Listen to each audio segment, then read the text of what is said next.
Bienvenidos a este video sobre la corteza cerebral. La corteza cerebral es una capa compuesta por una fina lámina de neuronas cerebrales con sus interconexiones, que forma una capa de pocos milímetros de espesor que cubre la superficie irregular de los hemisferios cerebrales. Esto tiene unas partes y unas capas. Vamos a mirar primero las partes de la corteza cerebral.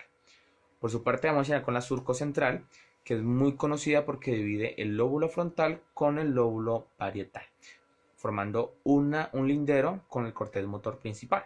Seguimos con el lóbulo parietal, que cumple dos funciones. El primero es con la parte de la sensación y la opinión, y de segundo, que trabaja directamente con la parte sensorial, es decir, con el sistema visual. Seguimos con el lóbulo occipital, que es el que le da la entrada principal de visibilidad a toda la corteza cerebral, y lo vamos a conectar directamente estos tres últimos con el lóbulo temporal, que está justo delante del lóbulo occipital. El lóbulo temporal también cumple dos funciones.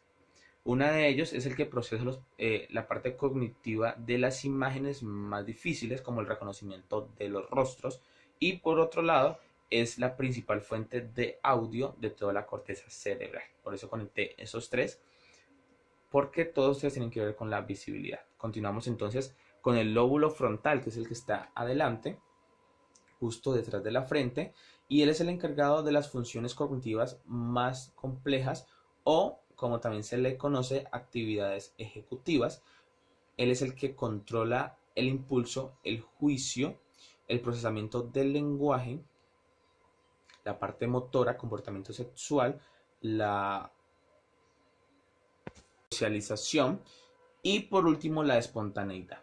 Seguimos con el surco lateral. El surco lateral es muy conocido también porque separa el lóbulo frontal con el lóbulo temporal y se encuentran los dos hemisferios. Sin embargo, en el hemisferio izquierdo suele ser mucho más largo que en el hemisferio derecho.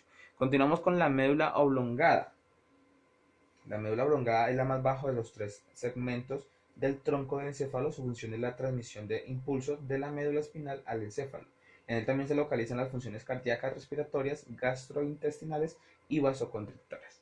Y terminamos con el cerebelo. El cerebelo se encuentra en la parte superior e inferior del cerebro también, pero a diferencia de sus otros compañeros, este no tiene una capa de milímetros de espesor, sino que son décimas de espesor, y es el encargado de actividades cognitivas, las cuales de los músculos, los cuales no tenemos, no son involuntarios, es decir, que necesitan más concentración, como cuando vamos a enhebrar el hilo a una aguja.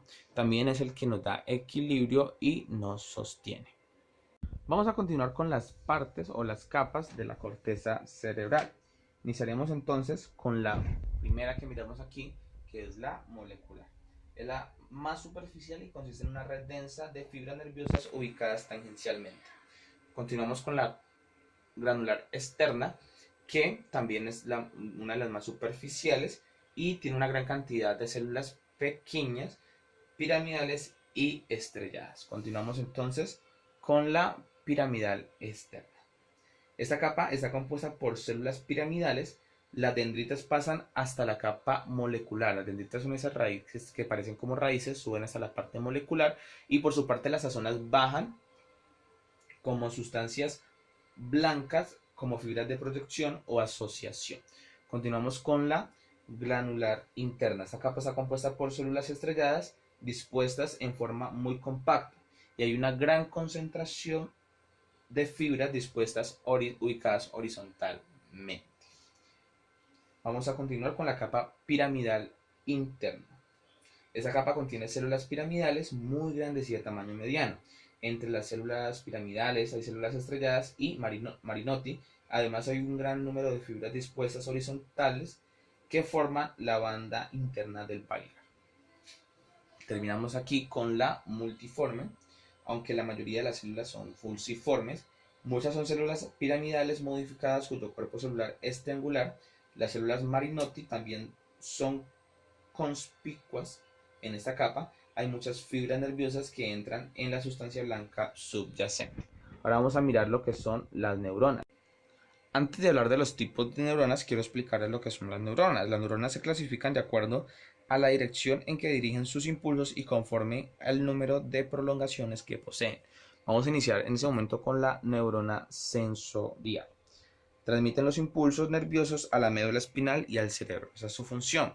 Continuamos con la neurona motora. Lleva el impulso nervioso desde el cerebro y la médula a los músculos y las glándulas. Continuamos con las neuronas multipolares.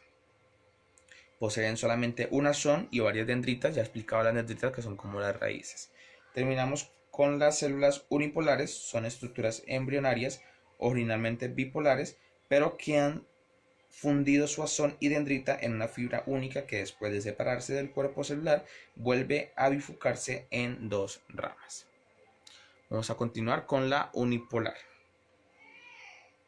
La unipolar, por su parte, solamente tiene un cuerpo y una sola dendrita, ubicándose de manera unipolar. Muchas gracias por haber visto este video. Mi nombre es John Jairo Orozco, estudiante de la psicología de Uniminuto. Muchas gracias.